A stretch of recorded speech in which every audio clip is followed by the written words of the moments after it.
Thank you very much.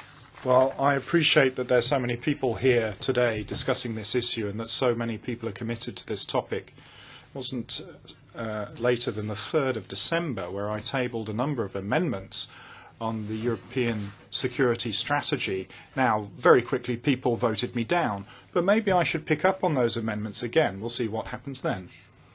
I'll leave it at that, but you mentioned analysing gaps and instruments. I think rather what we should be looking at is the lack of border controls, etc.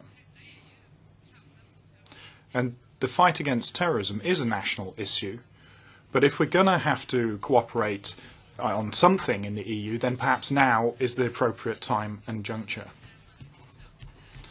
I looked at the legislation, the Regulation 2178, on having border controls reintroduced and for the sake of national security, and I think maybe we should look at that more closely.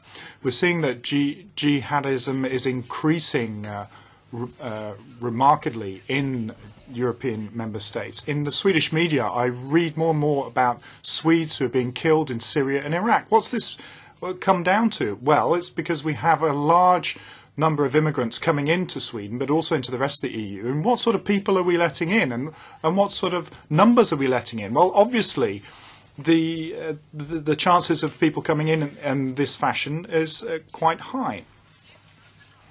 I think we should stop messing around and tinkering with de-radicalization and trying to reintegrate returnees. What we need to do is really take a tough grip on this, have more dissuasive measures brought in, deterrence. We're talking about rapists, murderers, slave traders. These are terrible things.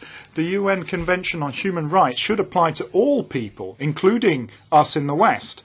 I want to enjoy my right to be safe in my own country. So my question is, Resolution 2178, how is that going to be implemented in the member states? Thank you.